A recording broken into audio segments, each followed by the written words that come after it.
Tole nagaa nagaa waaqsiniif haa baay'atu hordoftoota abbee miidiyaa akkam jirtu nagaa keessanii obboleettiin keessan baay'eetti nagaa godha. Isinillee akka nagaa qabdan abdii fi amantiin qaba waaqayyo bira. Nagaa koottaan sulaan obboloonni jajjabeessaa jirtan sabiskiraayib gochuun koomantii laayik gochuun guddaa eebbifamaa galatoomaa isiniin jechuun jaaladha. Egaa jajjabeessuun keenya akkuma itti fufetti haa ta'u isiniin jechuun jaaladha. Namni tokko viidiyoo yeroo hojjetu dirqama jajjabeessuun keenya namni tokko baasaa YouTube hojjechuu hin danda'u. Isiniin jechuun jaaladha. Hirmaannaa keessan jajjabeessuun keenya akkuma itti fufetti haa ta'u jechuun jaaladha. Guyyaa har'aa kana maatu kun qabadhee dhufe innis maal jechuu dandeessu. Egaa akkuma beekamu viidiyoo yeroo hojjennu dirqama YouTube'dhaaf viidiyoo waraabbachuun nurra jira.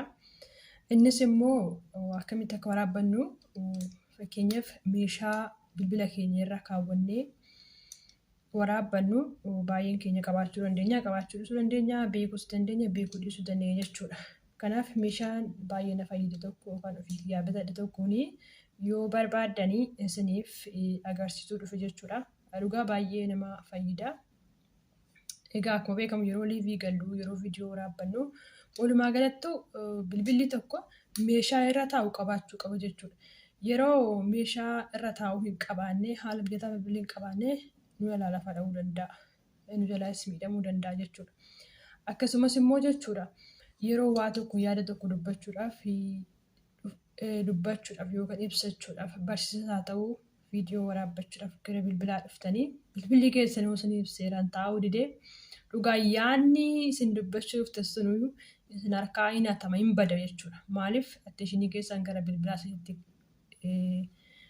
qabdan waan ta'eef jechuudha. Yaadni keessan gara bilbilaa deeme waan ta'eef jechuudha. Kanaaf meeshaa bilbilaa irra kaawwannee viidiyoo waraabbannu baay'ee bareeda tokko isiniif qabadhee dhufe jechuudha. Irra caalaan keessan hin beektu warra hin beekneef jechuudha. Kanaaf innis immoo meeshaa akkamitti yoo jettanii meeshichi isa kanadha jechuudha. Hin gabaabbatas hin dheeratas jechuudha. Lama tokko immoo viidiyoo bilbila irra kaa'ee viidiyoo waraabaa jira. Meeshichi akkuma argaa jirtan kana akkanattis ni dheerata jechuudha. Isinitti mul'ata jedhama abdii qaba. Akkanatti hin dheerataa yoo barbaaddanii deemaa jechuudha. Akkanatti viidiyoo keessan waraabbachuu dandeessu yeroo karaa deemtanis ta'ee mana keessatti illee jechuudha. Akkasumas immoo yeroo deemtanii deemaa bilbila keessas irra kaa'attanii waraabbachuu dandeessu karaa deemas barbaadan. Yoo immoo teenyeetu waraabbannaa viidiyoo jettanii akkuma amma argaa jirtan kana akkanatti hin xiqqaata xiqqeessitanii isa kana jalaan akkanatti banama. Akkanatti banamee lafa kaa'atee lafa kuusanii irratti waraabbachuu dandeessu jechuudha. Bilbila keessan asirra kaawwattanii isinitti mul'ata jedhama abdii qaba jechuudha. Kanaaf baay'ee meeshaa gatiin isaallee xiqqaadha. Bitadhaati itti fayyadamaa isiniin jedha. Maaliif yeroo baay'ee yeroo liivii gallu yeroo viidiyoo waraabbannu bilbilli dirqama baay'ee irra taa'uu qaba. Dhugaa gaafa bilbilli waan irra taa'uu qabaate viidiyoon nu waraabnurree bareeda ta'uu danda'a. Akkasumallee liiviin keenyarree niitoorkii garaagaraatti nu jalaa hin jeeqamu jechuudha. Dhugaa dubbachuufaan yeroo baay'ee yeroon liivii galus yeroo viidiyoo tarii yeroo argadhee bahee waraabuudhaaf ta'u waan irra kaa'uu nan dha'u dhugaa waaqa bilbilli guyyaa meeqa na jalaa lafadhaa jechuudha. Kana immoo argadhee wallaan irraa bitadhe jechuudha. Lamadha inni gatiin isaa baay'ee salphaa jechuudha. Wallaan irraa xalabachuu dandeessu. Akkuma meeshaa biraa xalabattan laaltanii xalabachuu dandeessu jira. Meeshaa cabuu osoo hin taane meeshaa qalbiitti badu osoo hin taane kan baay'ee nama fayyadu jechuudha. Dhugaa biyya ittiin barbaadan galachuu ni dandeessu. Yeroo biyya galtanitti illee fakkeenyaaf makiinaa keessa teessanii dheeresseen viidiyoo waraabbadha yoo ta'an asirra yuutuubii bilbila keessan kaa'attanii yuutuubii keessaniif viidiyoo waraabbachuu dandeessu. Aga barbaadan hin dheerata jechuudha. Aga amma kanaayyuu hin dheerata. Kanaaf meeshaa bareedaadhaa bitadhaatti fayyadamaa isiniin jedha. Dhugaan duraan yeroo ilaalu egaa waan tokko gamma irra gaanetti nama namni tire gatiin isaa baay'ee guddaa waan natti fakkaate maatiin ani bira jiru kun gaafa wajjin gadi baane meeshaa akkanaa kana hin qabu. Ijoolleenis hin qabu jechuudha. Bilbila irra kaanii yoo barbaada viidiyoo waraabuu barbaada suuraa wal kaafu matuma isaaniitiin ka'u jechuudha. Duraan gatiin isaa baay'ee guddaa natti fakkaate. Garuu boodaan ilaale jechuudha. Yoo ilaalu gatiin isaa baay'ee xiqqaadha jechuudha. Ijoolleen Dubaay keessa jirtan beektuu bitachuu dandeessu. Kanaaf meeshaa kanatti fayyadamaa isiniin jedha. Dhugaa sirriitti baay'ee faayidaa guddaa qaba jechuudha. Yeroo yuutuubii keenyaaf yaada tokko daddabarsinu viidiyoo keenya waraabbachuu dandeenyu irra keenya akka barbaannetti waraabbanne jechuudha. Akkasumallee yeroo ana baanullee alatti karaa deemaa waraabbachuu dandeenya. Kanaaf si faayidaa itti fayyadamaa isiniin jedha. Warri beektanii ni beektu warra hin beekneef jechuudha. Akkuma kiyya yeroo ilaaltan waan gatii guddaa akkasitti fakkaanne.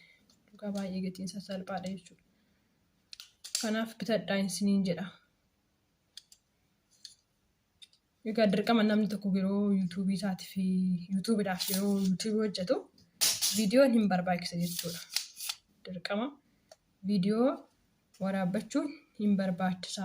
Kanaaf itti fayyadamaa viidiyoo keessan qulqulluu waraabbachuudhaaf isiniin jedha. Akkasumas immoo fakkeenyaaf kan akka nyaata amma nyaata yeroo akkamitti akka nyaata hojjetamu waan akkasii yeroo jettanii asiin asirra kaawwattanii namni tokko fakkeenyaaf yeroo baay'ee viidiyoo nama tokko hin argu. Harka tokkoon bilbila qabaa. Harka tokkoon immoo wanta nyaata hojjechuu yeroo barsiiftanii harka tokkoon immoo nyaata hojjettu. Amma yookaan isa kana bitattanii asirra keessanii harka lamaan nyaata keessan hojjechaa ittiin waraabbachuu dandeessu viidiyoo keessanii isiniin jedha itti fayyadamaa. Gatiin isaa baay'ee salphaadha. Ijoolleen beektan hin beektu warra hin beekneef jechuudha kan viidiyoo kana waraabee. Maaliif dhugaa binatti tole baay'ee. Duraanuu baay'een rakkachaa ture jechuudha. Yeroon liivii galu irra caalaa viidiyoo irree mudoon taane yeroo liivii galu guyyaa meeqan bilbila kiyya lafaan dha'a. Maaliif bilbilli immoo seeraamikii irratti lafa dha'ee taanaan faayidaan qabu hojiin ala ta'a. Garuu immoo gaafa gatii xiqqoo kanaan bitannee itti fayyadamnee gaariidhaa itti fayyadamaa isin jechuun barbaada. Ijoolleen hin beektu warri beektan warra hin beekneef jechuudha kun. Oonlaayinii bitadhaa oonlaayinii irraa hin bitadhee isiniin jedha obboloota koo. Kanattis dheeressuu hin dandeessu. Inni fasabbe. Kanaaf itti fayyadamaa isiniin jedha dhugaa.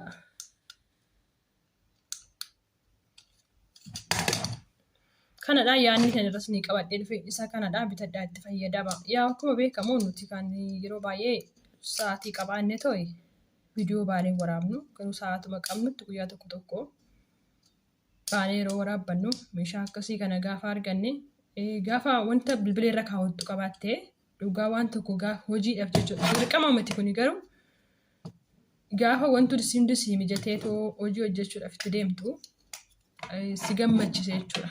Nama gammachiisa. Kanaaf bitadhaati itti fayyadamaa isiniin jedha. Gatiin isaa baay'ee guddaa miti baay'ee salphaadha. Itti fayyadamuu dandeessu. Viidiyoo keessan tofaan teessanii waraabbachuu dandeessu. Irra caalaa yaa'u liiviidha. Liivis yeroo galtan akkuma beekamu kan liivii yeroo gallu koshiinatti gallaa maatii waan dhoksuuf jara bira jirru dhoksuudhuma wayya. Kanaafuu irra kaawwachuu dandeessu. Maaliif gabaabbachuus hin danda'a. Yeroo tokko irra goota taanaan lafa sadhamu bilbilli keessan maalumaayyuu hin ta'u jechuudha. Kanaaf itti fayyadamaa dheerachuus danda'a gabaabbachuus danda'a akkuma dura isinitti mul'ise itti fayyadamaa isin jedha obboloota koo. Yeroo tokko wanti xiqqaan nu jala jiru nutti mul'atu. Jetanii guddaa waan guddaa nutti fakkaata jechuudha. Dhugaa dubbachuuf kan turaan gatiin isaa baay'ee guddaa natti fakkaate. Garuu gatiin isaa baay'ee salphaa waan ta'eef bitadhaatti itti fayyadamaa. Viidiyoo keessaniif yuutuubii yeroo waraabdanii isin fayyidaa. Isin jala bilbilli keessan isin jalaa lafa dha'ee homaa tokko ta'uu hin danda'u. Kun immoo akka pilaastikaati hin dhaabbata. Akkuma argitan kana akkanatti yoo lafa gootani abadan oduma itti buutanii yoo lafa dha'u isin jedha dhugaatti fayyadama. Kuni warra hin beekneef warra kan hin beekneef malee baay'een keessan hin beektu. Kanaafuu itti fayyadamaa kan itti fayyadamaa isin jechuun daaladhaa guyyaarraa kana ni qabadhee dhufee yaaduma kana isinii qooduun dhufee guyyaa biraa waada biraatiin ammoo walitti deemnutti nagaan naa turaadha. Eebbifama.